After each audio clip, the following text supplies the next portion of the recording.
Hi ಎಲ್ರಿಗೂ ನಮಸ್ಕಾರ. Share market in Kannada ಚಾನೆಲ್ಗೆ ನಿಮಗೆ ಸ್ವಾಗತ. ಡಿಸೆಂಬರ್ 19ರ ಮಾರ್ಕೆಟ್ ಅಪ್ಡೇಟ್ನ ಅಬ್ಸರ್ವ್ ಮಾಡೋದಾದರೆ ಕಂಟಿನ್ಯೂಸ್ 3 ಟ್ರೇಡಿಂಗ್ ಸೆಷನ್ಸ್ಗಳಲ್ಲಿ ಮಾರ್ಕೆಟ್ನಲ್ಲಿ ನೆಗೆಟಿವ್ ಕ್ಲೋಸಿಂಗ್ ನೋಡೋದಕ್ಕೆ ಸಿಕ್ಕಿತ್ತು. 2 ಟ್ರೇಡಿಂಗ್ ಸೆಷನ್ಸ್ಗಳಲ್ಲಿ ನಿಫ್ಟಿ ಸೆನ್ಸೆಕ್ಸ್ ಫ್ಲಾಟ್ ಆಗಿ ಟ್ರೇಡ್ ಆಗಿದ್ರು ಕೂಡ ಇವತ್ತು ಒಳ್ಳೆ ಒಂದು ಜಂಪ್ ನಿಫ್ಟಿ ಸೆನ್ಸೆಕ್ಸ್ ಬ್ಯಾಂಕ್ ನಿಫ್ಟಿಯಲ್ಲಿ ನೋಡೋದಕ್ಕೆ ಸಿಕ್ಕಿದೆ. ನಿಫ್ಟಿ 0.6% ಗೇನ್ ಆಯಿತು. ಸೆನ್ಸೆಕ್ಸ್ನಲ್ಲಿ ಕೂಡ 0.5%ಗೂ ಹೆಚ್ಚಿನ ಅಪ್ಸೈಡ್ ನೋಡೋದಕ್ಕೆ ಸಿಕ್ಕಿದೆ.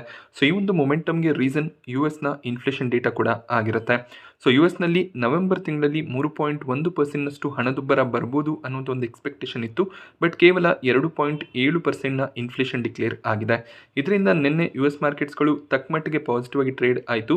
ಕ್ಲೋಸಿಂಗ್ನಲ್ಲಿ ಸ್ವಲ್ಪ ವಾಲಟಾಲಿಟಿ ನೋಡೋದಕ್ಕೆ ಸಿಕ್ಕಿದ್ರು ಕೂಡ ಈ ಒಂದು ನ್ಯೂಸ್ ಏನಿದೆ ಸ್ವಲ್ಪ ಮಟ್ಟಿಗೆ ಮಾರ್ಕೆಟ್ಸ್ಗೆ ಗ್ಲೋಬಲ್ ಮಾರ್ಕೆಟ್ಸ್ಗೂ ಕೂಡ ಪಾಸಿಟಿವ್ ನ್ಯೂಸ್ ಆಗಿರುತ್ತೆ. ಫೆಡ್ ರೇಟ್ ಕಟ್ಗಳನ್ನು ಕಂಟಿನ್ಯೂ ಮಾಡ್ಬೋದು ಅನ್ನುವಂಥ ಒಂದು ಹೋಪ್ ಕೂಡ ಕೊಡುತ್ತೆ. ಆ ರೀಸನ್ನಿಂದ ಮಾರ್ಕೆಟ್ಸ್ ಪಾಸಿಟಿವ್ ಆಗಿ ಟ್ರೇಡ್ ಆಗಿದೆ. ಸೊ ನಿಫ್ಟಿ ಮತ್ತೆ 26,000 ಲೆವೆಲ್ನ ಅರೌಂಡಲ್ಲಿ ಟ್ರೇಡ್ ಆಗ್ತದೆ. ಸೊ ಮುಂದಿನ ವಾರ ಕ್ರಿಸ್ಮಸ್ ವೀಕ್ ಕೂಡ ಆಗಿರೋದ್ರಿಂದ FIIs ಸ್ವಲ್ಪ ರೆಸ್ಟ್ ತಗೊಳ್ಳುವಂಥ ಚಾನ್ಸಸ್ ಇರುತ್ತೆ. ಆದ್ದರಿಂದ ಸೆಲ್ಲಿಂಗ್ ಪ್ರೆಷರ್ ಕೂಡ ಅಷ್ಟರ ಮಟ್ಟಿಗೆ ಇರೋದಿಲ್ಲ. ಮಾರ್ಕೆಟ್ ಫ್ಲಾಟ್ ಆಗಿ ಟ್ರೇಡ್ ಆಗುವಂಥ ಎಕ್ಸ್ಪೆಕ್ಟೇಷನ್ಸ್ಗಳು ಕೂಡ ಇರುತ್ತೆ. ಹಾಗೆ ಒಳ್ಳೆ ಒಂದು ಬೈಯಿಂಗ್ FIIs ಕಡೆಯಿಂದ ಎಮರ್ಜ್ ಆಗ್ತಾ ಹೋದರೆ ಅದು ಮಾರ್ಕೆಟ್ಸ್ಗೆ ಇನ್ನಷ್ಟು ಪಾಸಿಟಿವ್ ಆಗ್ಬೋದು. ಬ್ಯಾಂಕ್ ನಿಫ್ಟಿ ಕೂಡ ಇವತ್ತು 0.3%ನಷ್ಟು ಗೇನ್ ಆಗಿದೆ. ನಿಫ್ಟಿಯ ಟಾಪ್ ಗೇನರ್ಸ್ ಮತ್ತು ಲೂಸರ್ಸ್ ಅನ್ನು ಅಬ್ಸರ್ವ್ ಮಾಡಿದಾಗ ಶ್ರೀರಾಮ್ ಫಿನಾನ್ಸ್ ಇವತ್ತು ಟಾಪ್ ಗೇನರ್ ಆಗಿತ್ತು. 3.5%ಗೂ ಹೆಚ್ಚಿನ ಜಂಪ್ ಶ್ರೀರಾಮ್ ಫಿನಾನ್ಸ್ ಸ್ಟಾಕ್ ಪ್ರೈಸ್ನಲ್ಲಿ ನೋಡೋದಕ್ಕೆ ಸಿಕ್ಕಿದೆ. ಸೊ ಇದಕ್ಕೆ ರೀಸನ್ ಇಷ್ಟು ದಿನ ರಿಪೋರ್ಟ್ ಆಗಿದ್ದಂಥ ನ್ಯೂಸ್ ಏನಿದೆ ಅಂದರೆ ಜಪಾನ್ನ ಮಿಟ್ಸುಬಿಶಿ ಗ್ರೂಪ್ ಶ್ರೀರಾಮ್ ಫಿನಾನ್ಸಲ್ಲಿ 20%ನಷ್ಟು ಸ್ಟೇಕನ್ನು ತಗೋತಾರೆ ಅನ್ನುವಂಥ ನ್ಯೂಸ್ ಏನಿತ್ತು ಅದು ಈಗ ಕನ್ಫರ್ಮ್ ಆಗಿದೆ. ಸೊ 39,600 ಕೋಟಿಯಷ್ಟು ಇನ್ವೆಸ್ಟ್ಮೆಂಟನ್ನು ಜಪಾನ್ನ ಈ ಒಂದು ಫಿನಾನ್ಷಿಯಲ್ ಗ್ರೂಪ್ ಶ್ರೀರಾಮ್ ಫಿನಾನ್ಸಲ್ಲಿ ಮಾಡ್ತಿದ್ದಾರೆ. ಸೊ ಈ ಒಂದು ನ್ಯೂಸ್ನಿಂದ ಸ್ಟಾಕ್ನ ಸ್ಟ್ರಾಂಗ್ ಮೊಮೆಂಟಮ್ ಕಂಟಿನ್ಯೂ ಆಯಿತು. ಹಾಗೆ ಭಾರತದ ಫಿನಾನ್ಸ್ ಎಂಟಿಟಿಯಲ್ಲಿ ಇಷ್ಟು ಸ್ಟ್ರಾಂಗ್ ಫಾರಿನ್ ಇನ್ವೆಸ್ಟ್ಮೆಂಟ್ ಬರ್ತಿರೋದು ಇದೇ ಮೊದಲನೇ ಬಾರಿಗೆ ಆಗಿರುತ್ತೆ. ಸೊ ಶ್ರೀರಾಮ್ ಫಿನಾನ್ಸ್ನ ಸ್ಟ್ರಾಂಗ್ ಪರ್ಫಾರ್ಮೆನ್ಸ್ ಇದಕ್ಕೆ ರೀಸನ್ ಆಗಿರುತ್ತೆ. ಹಾಗೆ ಈ ಒಂದು ಇನ್ವೆಸ್ಟ್ಮೆಂಟ್ಗೆ ಶೇರ್ ಹೋಲ್ಡರ್ಸ್ಗಳ ಅಪ್ರೂವಲ್ ಬೇಕಾಗುತ್ತೆ, ಅದು ಸಿಗುತ್ತೆ. ಹಾಗೆ ರೆಗ್ಯುಲೇಟರಿ ಕ್ಲಿಯರೆನ್ಸ್ ಕೂಡ ಬೇಕಾಗುತ್ತೆ. ಸೊ ಅದನ್ನು ಕೂಡ ಅಚೀವ್ ಮಾಡ್ಕೊಳ್ಳುವಂಥ ಚಾನ್ಸಸ್ ಇರುತ್ತೆ. ಸೊ ಈ ಒಂದು ಸ್ಟೇಕ್ ಸೇಲ್ ಕಂಪ್ಲೀಟ್ ಆಗುವಂಥ ಎಲ್ಲ ಪಾಸಿಬಿಲಿಟೀಸ್ ಕಾಣಿಸ್ತಿದೆ. ಮ್ಯಾಕ್ಸ್ ಹೆಲ್ತ್ ಕೇರ್ನಲ್ಲಿ ಕೂಡ ಸ್ಟ್ರಾಂಗ್ ಮೊಮೆಂಟಮ್ ಕಂಟಿನ್ಯೂ ಆಯಿತು. ಸ್ಟಾಕ್ ಇವತ್ತು ಕೂಡ 2.5%ನಷ್ಟು ಗೇನ್ ಆಗಿದೆ. ಸೊ ಇವರು ಹೊಸ ಒಂದು ಹಾಸ್ಪಿಟಲನ್ನು ಪುಣೆನಲ್ಲಿ ಸ್ಟಾರ್ಟ್ ಮಾಡಬೇಕು ಅಂತ ಇದ್ದಾರೆ.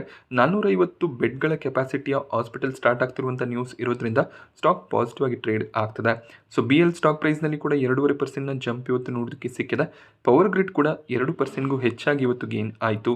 ಟಾಟಾ ಮೋಟಾರ್ಸ್ ಕಮರ್ಷಿಯಲ್ ವೆಹಿಕಲ್ಸ್ನಲ್ಲಿ ಒಳ್ಳೆ ಒಂದು ಬ್ರೋಕರೇಜ್ ಟಾರ್ಗೆಟ್ಸ್ ನಿನ್ನೆ ನೋಡೋದಕ್ಕೆ ಸಿಕ್ಕಿತ್ತು. ಆ ಸ್ಟಾಕ್ ನಿನ್ನೆ 4%ನಷ್ಟು ಗೇನ್ ಆಗಿತ್ತು. ಇವತ್ತು Tata motors passenger vehicle stock ಕೂಡ 2% ಅರೌಂಡಲ್ಲಿ ಗೇನ್ ಆಗಿದೆ.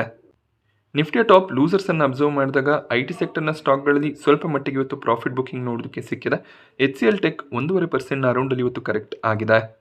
ಸೊ ಅಕ್ಸೆಂಚರ್ ನಿನ್ನೆ ತಮ್ಮ ರಿಸಲ್ಟ್ಸನ್ನು ಡಿಕ್ಲೇರ್ ಮಾಡಿದ್ರು. ರೆವೆನ್ಯೂ ಗ್ರೋತ್ ಸ್ಟ್ರಾಂಗ್ ಆಗಿತ್ತು, ಬಟ್ ಗೈಡೆನ್ಸ್ ಅಷ್ಟು ಸ್ಟ್ರಾಂಗ್ ಇರಲಿಲ್ಲ ಅನ್ನೋದು ಕೆಲವೊಂದಿಷ್ಟು ಬ್ರೋಕರೇಜ್ಗಳ ವ್ಯೂ ಆಗಿರುತ್ತೆ. ಹಾಗೆ ಇಂಡಿಯನ್ IT ಕಂಪನಿಗಳಲ್ಲಿ ವ್ಯಾಲ್ಯೂಷನ್ ರಿಸ್ಕ್ ಇರೋದ್ರಿಂದ ಸ್ವಲ್ಪ ಮಟ್ಟಿಗೆ ಡೌನ್ ಸೈಡ್ ರಿಸ್ಕ್ ಕೂಡ ಇರುತ್ತೆ ಅಂತ ಜೆಫ್ರೀಸ್ ತಮ್ಮ ಒಂದು ಕವರೇಜ್ನಲ್ಲಿ ತಿಳಿಸಿದ್ದಾರೆ. ಅಕ್ಸೆಂಚರ್ ಮುಂದಿನ ಕ್ವಾರ್ಟರ್ಗಳಿಗೆ 1.5ರಿಂದ 4.5%ನ ರೆವೆನ್ಯೂ ಗ್ರೋತ್ ಪ್ರೆಡಿಕ್ಷನನ್ನು ಕೊಟ್ಟಿದ್ದಾರೆ.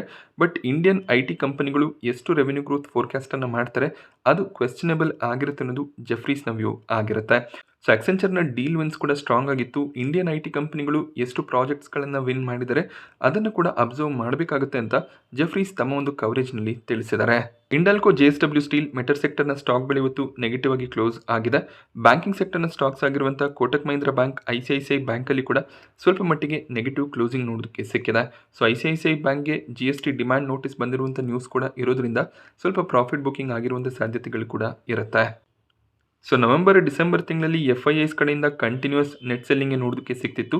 ಯಾವ್ಯಾವ ಸೆಕ್ಟರ್ನಲ್ಲಿ FIIs ನೆಟ್ ಸೆಲ್ಲಿಂಗನ್ನು ಮಾಡಿದ್ದಾರೆ ಅಂತ ಅಬ್ಸರ್ವ್ ಮಾಡಿದಾಗ ಹೆಚ್ಚಾಗಿ ಫಿನಾನ್ಷಿಯಲ್ ಸರ್ವಿಸಸ್ ಸ್ಟಾಕ್ಗಳಲ್ಲಿ ನೆಟ್ ಸೆಲ್ಲಿಂಗ್ ನೋಡೋದಕ್ಕೆ ಸಿಗ್ತದೆ. ಹಾಗೆ IT ಸ್ಟಾಕ್ಗಳು, ಹೆಲ್ತ್ ಕೇರ್, ಪವರ್, FMCG ಸೆಕ್ಟರ್ನ ಸ್ಟಾಕ್ಗಳಲ್ಲಿ ಹೆಚ್ಚಿನ ಒಂದು ಸೆಲ್ಲಿಂಗ್ FIIs ಕಡೆಯಿಂದ ನೋಡೋದಕ್ಕೆ ಸಿಗ್ತದೆ. ಹಾಗೆ FIIs ನೆಟ್ ಬೈಯಿಂಗನ್ನು ನಾವು ಅಬ್ಸರ್ವ್ ಮಾಡಿಕೊಂಡಾಗ ಆಯಿಲ್, ಗ್ಯಾಸ್, ಕನ್ಸ್ಯೂಮಬಲ್ ಫ್ಯೂಯಲ್ಸ್ ಸೆಗ್ಮೆಂಟ್ನಲ್ಲಿ ಒಳ್ಳೆ ಒಂದು ಬೈಯಿಂಗನ್ನು FIIs ಮಾಡ್ತಿದ್ದಾರೆ. ಮೆಟಲ್ ಆ್ಯಂಡ್ ಮೈನಿಂಗ್ ಸೆಕ್ಟರ್ನಲ್ಲಿ ಕೂಡ ಒಳ್ಳೆ ಒಂದು ಬೈಯಿಂಗ್ ಎಮರ್ಜ್ ಆಗ್ತದೆ. ಆಟೋ ಸೆಕ್ಟರ್ನ ಸ್ಟಾಕ್ಗಳಲ್ಲಿ ಕೂಡ ಸ್ಟ್ರಾಂಗ್ ಬೈಯಿಂಗನ್ನು FIIs ಮಾಡ್ತಿದ್ದಾರೆ. ಕನ್ಸ್ಯೂಮರ್ ಡ್ಯೂರೇಬಲ್ ಸೆಗ್ಮೆಂಟಲ್ಲಿ ಕೂಡ FIIs ಒಳ್ಳೆ ಒಂದು ಇನ್ವೆಸ್ಟ್ಮೆಂಟನ್ನು ಮಾಡ್ತಾ ಬರ್ತಿದ್ದಾರೆ.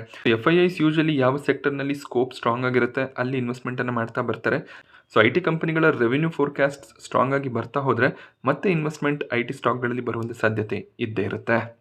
ಅದಾನಿ ಎಂಟರ್ಪ್ರೈಸಸ್ನ ಸಬ್ಸಿಡರಿ ಕಂಪನಿ ಆಗಿರುವಂಥ ಅದಾನಿ ಏರ್ಪೋರ್ಟ್ಸ್ ಮುಂದಿನ 5 ವರ್ಷಗಳಲ್ಲಿ 1 ಲಕ್ಷ ಕೋಟಿಯ ಇನ್ವೆಸ್ಟ್ಮೆಂಟ್ ಅನ್ನ ಏರ್ಪೋರ್ಟ್ಗಳಲ್ಲಿ ಮಾಡ್ತೀವಿ ಅಂತ ಹೇಳ್ತಿದ್ದಾರೆ. ಅದಾನಿ ಏರ್ಪೋರ್ಟ್ಸ್ ಎರಡನೇ ಅತಿ ದೊಡ್ಡ ಪ್ರೈವೇಟ್ ಏರ್ಪೋರ್ಟ್ ಆಪರೇಟರ್ಸ್ ಆಗಿರ್ತಾರೆ. ಸೊ 7 ಏರ್ಪೋರ್ಟ್ಗಳಲ್ಲಿ ಆಪರೇಷನ್ಸ್ ಅನ್ನ ಈ ಕಂಪನಿ ಮೇಂಟೈನ್ ಮಾಡ್ತಾರೆ. ಮುಂಬೈ, ಅಹಮದಾಬಾದ್, ಲಕ್ನೋ, ಜೈಪುರ್, ಗುವಾಹಟಿ. ಸೊ ಈ ಏರ್ಪೋರ್ಟ್ಸ್ಗಳನ್ನು ಅದಾನಿ ಏರ್ಪೋರ್ಟ್ಸ್ ಮೇಂಟೈನ್ ಮಾಡ್ತಾರೆ. ಈಗ ನವಿ ಮುಂಬೈನ ಇಂಟರ್ನ್ಯಾಷನಲ್ ಏರ್ಪೋರ್ಟ್ ಅನ್ನು ಕೂಡ ಕಂಪನಿ ಕಮಿಷನ್ ಮಾಡ್ತಿದ್ದಾರೆ. ಸೊ ಈ ರೀತಿಯಲ್ಲಿ ಬೇರೆ ಬೇರೆ ಏರ್ಪೋರ್ಟ್ಗಳಲ್ಲಿ ಹೆಚ್ಚಿನ ಒಂದು ಕೆಪೆಕ್ಸ್ ಅನ್ನ ಇನ್ವೆಸ್ಟ್ ಮಾಡೋದು ಕಂಪನಿಯ ಉದ್ದೇಶ ಆಗಿರುತ್ತೆ. ಸೊ 2027ರಿಂದ 2030 ವೇಳೆಗೆ ಅದಾನಿ ಏರ್ಪೋರ್ಟ್ಸ್ನ IPO ಕೂಡ ಬರ್ಬೋದು ಅಂತ ಮ್ಯಾನೇಜ್ಮೆಂಟ್ ಹೇಳಿದ್ದಾರೆ. ಸೊ ಅದಾನಿ ಎಂಟರ್ಪ್ರೈಸಸ್ನ ಭಾಗ ಆಗಿರೋದ್ರಿಂದ ಡಿಮರ್ಜರ್ ಕೂಡ ಆಗ್ಬೋದು ಅಥವಾ IPO ಕೂಡ ಬರುವಂಥ ಸಾಧ್ಯತೆ ಇರುತ್ತೆ. ಸೊ 2027ರಿಂದ 33 ವರ್ಷದ ಟೈಮನ್ನು ಕೊಟ್ಟಿದ್ದಾರೆ. ಯಾವಾಗ ಸರಿಯಾದ ಸಮಯ ಇರುತ್ತೆ ಆಗ ಅವರು IPOನ ಲಾಂಚ್ ಮಾಡ್ಬೋದು. ಸೊ US ಸೆನೆಟ್ನಲ್ಲಿ ಬಯೋಸೆಕ್ಯೂರ್ ಆಕ್ಟ್ ಪಾಸ್ ಆಗಿದೆ. ಇದರಿಂದ ಭಾರತದ ಫಾರ್ಮಾ ಸೆಕ್ಟರ್ನ ಸ್ಟಾಕ್ಗಳು ಸ್ವಲ್ಪ ಮಟ್ಟಿಗೆ ಪಾಸಿಟಿವ್ ಆಗಿ ಟ್ರೇಡ್ ಆಗಿದೆ. ಇದಕ್ಕೆ ರೀಸನ್ ಚೈನೀಸ್ ಬಯೋಟೆಕ್ ಕಂಪನಿಗಳೇನು USಗೆ ಫಾರ್ಮಾ ಪ್ರಾಡಕ್ಟ್ಸ್ಗಳನ್ನು ಸಪ್ಲೈ ಮಾಡ್ತಿದ್ರು. ಸೊ ಅದರಲ್ಲಿ ಸಾಕಷ್ಟು ಪ್ರಾಡಕ್ಟ್ಸ್ಗಳು ಈಗ ಸ್ಟಾಪ್ ಆಗುವಂಥ ಚಾನ್ಸಸ್ ಇದೆ. ಇದು ಡೈರೆಕ್ಟ್ ಆಗಿ ಭಾರತಕ್ಕೆ ಪಾಸಿಟಿವ್ ಆಗಿರುತ್ತೆ. ಭಾರತದ ಫಾರ್ಮಾ ಕಂಪನಿಗಳು ಹೆಚ್ಚಾಗಿ ಪ್ರಾಡಕ್ಟ್ಸ್ಗಳನ್ನು ಈಗ USಗೆ ಕಳಿಸ್ಬೋದಾಗುತ್ತೆ. ಸೊ ಟ್ಯಾರಿಫ್ನ ರಿಸ್ಕ್ ಇದೆ, ಬಟ್ ಸ್ಟಿಲ್ ಚೈನಾದಿಂದ ಪ್ರಾಡಕ್ಟ್ಸ್ ಏನು ಸಪ್ಲೈ ಆಗ್ತಿತ್ತು ಅದು ಸ್ಟಾಪ್ ಆದಾಗ ಫಾರ್ಮಾ ಪ್ರಾಡಕ್ಟ್ಸ್ಗಳಿಗೆ ಡಿಮ್ಯಾಂಡ್ ಇನ್ಕ್ರೀಸ್ ಆಗುತ್ತೆ. ಅದರ ಲಾಭವನ್ನು ಭಾರತದ ಕಂಪನಿಗಳು ಪಡ್ಕೋಬಹುದು ಅನ್ನೋದು ಬ್ರೋಕರೇಜ್ಗಳ ವ್ಯೂ ಕೂಡ ಆಗಿರುತ್ತೆ. ಸೊ ಮೇಜರ್ ಆಗಿ ಡಿವಿಸ್ ಲ್ಯಾಬೊರೇಟರೀಸ್ ಇದರ ಲಾಭವನ್ನು ಹೆಚ್ಚಾಗಿ ಪಡ್ಕೋಬಹುದು ಅನ್ನೋದು ಬ್ರೋಕರೇಜ್ ವ್ಯೂ ಆಗಿರುತ್ತೆ. ಸೊ ಅದರ ಜೊತೆಯಲ್ಲಿ ಒಕಾರ್ಡ್ ಆಗಿರ್ಬೋದು, ಲಾರಸ್ ಲ್ಯಾಬ್ಸ್, ಅಜಂತಾ ಫಾರ್ಮಾ, ಸಿಪ್ಲಾ, ಡಾಕ್ಟರ್ ರೆಡ್ಡಿಸ್ ಲ್ಯಾಬ್, ಸನ್ ಫಾರ್ಮಾ ಎಲ್ಲರೂ ಕೂಡ ಪ್ರಾಡಕ್ಟ್ಸ್ಗಳನ್ನು USಗೆ ಸಪ್ಲೈ ಮಾಡ್ತಾರೆ. ಅವರು ಕೂಡ ಅದರ ಒಂದು ಲಾಭವನ್ನು ಪಡ್ಕೋಬಹುದು ಅನ್ನೋದು ಬ್ರೋಕರೇಜ್ಗಳ ವ್ಯೂ ಆಗಿರುತ್ತೆ. ಈ ನ್ಯೂಸ್ನಿಂದ ಸಾಕಷ್ಟು ಫಾರ್ಮಾ ಸ್ಟಾಕ್ಗಳು ಇವತ್ತು ಪಾಸಿಟಿವ್ ಆಗಿ ಟ್ರೇಡ್ ಆಗಿದೆ. ಸೊ ಇವತ್ತು EV ಸಾಫ್ಟ್ವೇರ್ ಮ್ಯಾನುಫ್ಯಾಕ್ಚರರ್ ಕಂಪನೀಸ್ ಆಗಿರುವಂಥ ಟಾಟಾ ಎಲ್ಎಕ್ಸಿ, KPIT ಟೆಕ್ನಾಲಜೀಸ್ ಪಾಸಿಟಿವ್ ಆಗಿ ಟ್ರೇಡ್ ಆಗಿದೆ. ಟಾಟಾ ಎಲ್ಎಕ್ಸಿನಲ್ಲಿ 8% ಜಂಪ್ ನೋಡೋದಕ್ಕೆ ಸಿಕ್ಕಿದ್ರೆ KPIT 6% ರೌಂಡಲ್ಲಿ ಗೇನ್ ಆಗಿದೆ. ಸೊ ಯಾವುದೇ ರೀತಿಯ ನ್ಯೂಸ್ ನೋಡೋದಕ್ಕೆ ಸಿಗಲಿಲ್ಲ, ಬಟ್ ಒಂದು ಸ್ಟ್ರಾಂಗ್ ಬೈಯಿಂಗ್ 2 ಸ್ಟಾಕ್ಗಳಲ್ಲಿ ಎಮರ್ಜ್ ಆಗಿದೆ. ಮೇ ಬಿ ಆಕ್ಸೆಂಚರ್ನ ಒಂದು ಪಾಸಿಟಿವ್ ರಿಸಲ್ಟ್ ಈ ಬೈಯಿಂಗ್ಗೆ ಕಾರಣ ಆಗಿರ್ಬೋದು. ಅಥರ್ ಎನರ್ಜಿ ಹೊಸ ಒಂದು ಬಿಸ್ನೆಸ್ ವರ್ಟಿಕಲ್ಗೆ ಎಂಟರ್ ಆಗ್ತೀವಿ ಅಂತ ಮಾಹಿತಿಯನ್ನು ಕೊಟ್ಟಿದ್ದಾರೆ. ಇನ್ಶೂರೆನ್ಸ್ ಸೆಗ್ಮೆಂಟ್ಗೆ ಕಂಪನಿ ಎಂಟರ್ ಆಗ್ತಿದ್ದಾರೆ. ಸೊ ಆಟೋ ಇನ್ಶೂರೆನ್ಸ್ಗಳನ್ನು ಪ್ರೊವೈಡ್ ಮಾಡುವಂಥ ಕೆಲಸವನ್ನು ಕಂಪನಿ ಇನ್ನು ಮುಂದೆ ಮಾಡ್ತಾರೆ. ಸೊ ತಮ್ಮದೇ ವೆಹಿಕಲ್ಸ್ಗಳನ್ನು ಕಂಪನಿ ಲಾಂಚ್ ಮಾಡ್ತಿರೋದ್ರಿಂದ ಆ ವೆಹಿಕಲ್ಸ್ಗಳಿಗೆ ಇನ್ಶೂರೆನ್ಸನ್ನು ಕೂಡ ಇದೇ ಕಂಪನಿ ಪ್ರೊವೈಡ್ ಮಾಡ್ತಾರೆ. ಅದರಿಂದ ಅವರು ಕಸ್ಟಮರ್ಸ್ಗಳಿಂದ ಪ್ರೀಮಿಯಮ್ಸ್ಗಳನ್ನು ಜನರೇಟ್ ಮಾಡ್ಕೋತಾರೆ. ಸೊ ಹೊಸ ಬಿಸ್ನೆಸ್ ವರ್ಟಿಕಲ್ಗೆ ಎಂಟರ್ ಆಗ್ತೀವಿ ಅಂತ ಹೇಳಿರುವಂಥ ನ್ಯೂಸ್ ಏನಿದೆ ಅದು ಕಂಪನಿಗೆ ಪಾಸಿಟಿವ್ ಆಗಿದೆ. ಸ್ಟಾಕ್ ಇವತ್ತು 7% ಗೇನ್ ಆಯಿತು. ವೊಡಾಫೋನ್ ಐಡಿಯಾದ ಸಬ್ಸಿಡರಿ ಕಂಪನಿ ನಾನ್ ಕನ್ವರ್ಟೇಬಲ್ ಡಿಬೆಂಚರ್ಸ್ಗಳನ್ನು ಇಶ್ಯೂ ಮಾಡಿ ಡೆಟ್ ರೂಟ್ನ ಮೂಲಕ 3,300 ಕೋಟಿಯ ಫಂಡ್ ರೈಸಿಂಗನ್ನು ಮಾಡಿದ್ದಾರೆ. ಈ ನ್ಯೂಸ್ನಿಂದ ವೊಡಾಫೋನ್ ಐಡಿಯಾ ಸ್ಟಾಕ್ ಕೂಡ 6% ಅರೌಂಡಲ್ಲಿ ಇವತ್ತು ಗೇನ್ ಆಯಿತು. ಹಾಗೆ AGR ಡ್ಯೂನಲ್ಲಿ ಗೌರ್ಮೆಂಟ್ ರಿಲೀಫನ್ನು ಕೊಡ್ಬೋದು ಅನ್ನುವಂಥ ಒಂದು ನ್ಯೂಸ್ ಕೂಡ ಇರೋದ್ರಿಂದ ಸ್ಟಾಕ್ ಪಾಸಿಟಿವ್ ಆಗಿ ಟ್ರೇಡ್ ಆಗ್ತದೆ. ಸೊ AGR ರಿಲೀಫ್ ಅನ್ನುವಂಥ ನ್ಯೂಸ್ ಏನಾದರೂ ನೋಡೋದಕ್ಕೆ ಸಿಕ್ಕಿದ್ರೆ ಸ್ಟಾಕ್ನಲ್ಲಿ ಇನ್ನಷ್ಟು ಮೊಮೆಂಟಮ್ ನೋಡೋದಕ್ಕೆ ಸಿಗ್ಬೋದು. ಗ್ರೋತ್ ಸ್ಟಾಕ್ ಪ್ರೈಸ್ನಲ್ಲಿ ಇವತ್ತು 12% ಜಂಪ್ ನೋಡೋದಕ್ಕೆ ಸಿಕ್ಕಿದೆ. ಹಾಗೆಯೇ ಜೆಫ್ರೀಸ್ 180 ಟಾರ್ಗೆಟ್ ಪ್ರೈಸನ್ನು ಕೂಡ ಕೊಡ್ತಾ ಇದ್ದಾರೆ. ಇದಕ್ಕೆ ರೀಸನ್ ಒಂದು ಸ್ಟ್ರಾಂಗ್ ರೆವೆನ್ಯೂ ಗ್ರೋತ್ನ ಪಾಸಿಬಿಲಿಟಿ ಇರುತ್ತೆ ಅನ್ನೋದು ಜೆಫ್ರೀಸ್ನ ವ್ಯೂ ಆಗಿರುತ್ತೆ. ಕಂಪನಿ 4 ವರ್ಷದ ಹಿಂದೆ ಪ್ರಾರಂಭ ಆಗಿದ್ರೂ ಕೂಡ ಲಾರ್ಜೆಸ್ಟ್ ಕ್ಲೈಂಟ್ ಬೇಸನ್ನು ಹೊಂದಿದ್ದಾರೆ. ಮ್ಯೂಚುವಲ್ ಫಂಡ್ ಇನ್ವೆಸ್ಟ್ಮೆಂಟ್ ಸೆಗ್ಮೆಂಟ್ಗೆ ಬಂದಾಗ ಕಂಪನಿ ಹೈಯೆಸ್ಟ್ ಆಕ್ಟಿವ್ ಕ್ಲೈಂಟ್ಸ್ಗಳನ್ನು ಹೊಂದಿದ್ದಾರೆ. ಇದು ಕಂಪನಿಯ ರೆವೆನ್ಯೂನಲ್ಲಿ ರೆಪ್ಲಿಕೇಟ್ ಆಗುತ್ತೆ ಅಂತ ಜೆಫ್ರೀಸ್ ಸ್ಟ್ರಾಂಗ್ ಟಾರ್ಗೆಟ್ಸನ್ನು ಕೊಟ್ಟಿದ್ದಾರೆ. ಈ ನ್ಯೂಸ್ನಿಂದ ಸ್ಟಾಕ್ನಲ್ಲಿ ಒಳ್ಳೆಯ ಒಂದು ಮೊಮೆಂಟಮ್ ಕೂಡ ನೋಡೋದಕ್ಕೆ ಸಿಕ್ಕಿದೆ. ಓಲಾ ಎಲೆಕ್ಟ್ರಿಕ್ ಸ್ಟಾಕ್ ಪ್ರೈಸ್ನಲ್ಲಿ ಸಾಕಷ್ಟು ವೀಕ್ನೆಸ್ ರೀಸೆಂಟ್ ಟೈಮ್ನಲ್ಲಿ ನೋಡೋದಕ್ಕೆ ಸಿಕ್ಕಿತ್ತು. ಕಂಪನಿಯ ಫೌಂಡರ್ CEO ಆಗಿರುವಂಥ ಭಾವಿಶ್ ಅಗರ್ವಾಲ್ ಅವರು ಸ್ಟೇಕ್ ಸೇಲ್ ಮಾಡ್ತಿದ್ದಾರೆ ಅನ್ನುವಂಥ ನ್ಯೂಸ್ನಿಂದ ಸ್ಟಾಕ್ ಕರೆಕ್ಟ್ ಆಗಿತ್ತು. ಬಟ್ ಅವರು ಸ್ಟೇಕ್ ಸೇಲ್ ಮಾಡಿದಾಗ ಕೂಡ ಕ್ಲಾರಿಫಿಕೇಷನ್ಸನ್ನು ಕೊಟ್ಟಿದ್ರು. ಏನು ಶೇರ್ಸ್ಗಳು ಪ್ಲೆಡ್ಜ್ ಆಗಿದೆ, 260 ಕೋಟಿಯಷ್ಟು ಲೋನ್ ಏನಿದೆ ಅದನ್ನು ಕ್ಲಿಯರ್ ಮಾಡ್ಕೊಳ್ಳೋದಕ್ಕೆ ನಾನು ಸ್ಟೇಕನ್ನು ಸೆಲ್ ಮಾಡ್ತಿದ್ದೀನಿ ಅಂತ. ಸೊ ಇವತ್ತು ಕಂಪನಿ ಕ್ಲಾರಿಫಿಕೇಷನ್ಸನ್ನು ಕೊಟ್ಟಿದ್ದಾರೆ. ಇನ್ನು ಮುಂದೆ ಯಾವುದೇ ರೀತಿಯ ಪ್ರಮೋಟರ್ ಸ್ಟೇಕ್ ಸೇಲ್ ಆಗೋದಿಲ್ಲ. 260 ಕೋಟಿಯ ಶೇರ್ ಪ್ಲೆಡ್ಜ್ ಏನಿತ್ತು ಅದನ್ನು ನಾವು ಬಿಡಿಸ್ಕೊಂಡಿದ್ದೀವಿ ಅಂತ ಹೇಳಿದ್ದಾರೆ. ಈ ನ್ಯೂಸ್ನಿಂದ ಸ್ಟಾಕ್ ಇವತ್ತು 10% ಅಪ್ಪರ್ ಸರ್ಕ್ಯೂಟ್ನಲ್ಲಿ ಕ್ಲೋಸ್ ಆಗಿದೆ. ಶ್ರೀ ಸಿಮೆಂಟ್ ಸ್ಟಾಕ್ ಪ್ರೈಸ್ನಲ್ಲಿ ಕೂಡ ಬೆಳಗಿನ ಸೆಷನ್ನಲ್ಲಿ 3-4% ಕರೆಕ್ಷನ್ ನೋಡೋದಕ್ಕೆ ಸಿಕ್ಕಿತ್ತು. ಇದಕ್ಕೆ ರೀಸನ್ ಕಂಪನಿ ತಮ್ಮ ಛತ್ತೀಸ್ಗಢನ ಒಂದು ಪ್ಲಾಂಟನ್ನು ಕ್ಲೋಸ್ ಮಾಡಬೇಕು ಅಂತ ಇದ್ದಾರೆ. ಸೊ ಇದರಿಂದ ಪ್ರೊಡಕ್ಷನ್ ಶಾರ್ಟೇಜ್ ಆಗ್ಬೋದು ಅನ್ನುವಂಥ ಒಂದು ಭಯ ಇರುತ್ತೆ. ಆ ರೀಸನ್ನಿಂದ ಇನ್ವೆಸ್ಟರ್ಸ್ ಪ್ಯಾನಿಕ್ನಲ್ಲಿ ಸ್ವಲ್ಪ ಶೇರ್ಸ್ಗಳನ್ನು ಸೆಲ್ ಮಾಡಿದ್ದಾರೆ. ಬಟ್ ಮಾರ್ಕೆಟ್ ಕ್ಲೋಸಿಂಗ್ನ ಟೈಮ್ನಲ್ಲಿ ಸ್ಟಾಕ್ ರಿಕವರ್ ಆಗಿದೆ. ಕೇವಲ 0.2% ಡೌನ್ ಸೈಡ್ನೊಂದಿಗೆ ಸ್ಟಾಕ್ ಕ್ಲೋಸಿಂಗನ್ನು ಕೊಟ್ಟಿದೆ. ಐಸಿಐಸಿಐ ಪ್ರುಡೆನ್ಷಿಯಲ್ ಎಎಂಸಿ ಇವತ್ತು ಮಾರ್ಕೆಟ್ನಲ್ಲಿ ಲಿಸ್ಟ್ ಆಯಿತು. ಎಕ್ಸ್ಪೆಕ್ಟೇಷನ್ನ ರೀತಿಯಲ್ಲಿ 20% ಪ್ರೀಮಿಯಂನೊಂದಿಗೆ ಲಿಸ್ಟಿಂಗ್ ನೋಡೋದಕ್ಕೆ ಸಿಕ್ಕಿದೆ. ಕಂಪನಿ ಸೆಟ್ ಮಾಡಿದಂಥ ಪ್ರೈಸ್ ₹2,165 ಆಗಿತ್ತು. 2,606 ಪ್ರೈಸ್ನಲ್ಲಿ ಐಸಿಐಸಿಐ ಪ್ರುಡೆನ್ಷಿಯಲ್ ಮಾರ್ಕೆಟ್ನಲ್ಲಿ ಲಿಸ್ಟ್ ಆಗಿದೆ. ಲಿಸ್ಟ್ ಆದಮೇಲೆ ಪಾಸಿಟಿವ್ ಆಗಿ ಟ್ರೇಡ್ ಆಯಿತು. 2,663 ಹೈ ಕೂಡ ನೋಡೋದಕ್ಕೆ ಸಿಕ್ತು. ಬಟ್ ಅಲ್ಲಿಂದ ಪ್ರಾಫಿಟ್ ಬುಕ್ಕಿಂಗ್ ಬಂದಿದೆ. 2,585 ಲೆವೆಲಲ್ಲಿ ಈ ಒಂದು ಸ್ಟಾಕ್ ಕ್ಲೋಸಿಂಗನ್ನು ಕೊಟ್ಟಿದೆ. ಬಟ್ ಈ ಒಂದು ಕಂಪನಿ ಲಾಂಗ್ ಟರ್ಮ್ನಲ್ಲಿ ಒಳ್ಳೆ ರಿಟರ್ನ್ಸನ್ನು ಜನರೇಟ್ ಮಾಡಿ ಕೊಡುತ್ತೆ ಅಂತ ಬ್ರೋಕರೇಜ್ಗಳು ಸ್ಟ್ರಾಂಗ್ ಟಾರ್ಗೆಟ್ಸ್ಗಳನ್ನು ಕೊಟ್ಟಿದ್ದಾರೆ.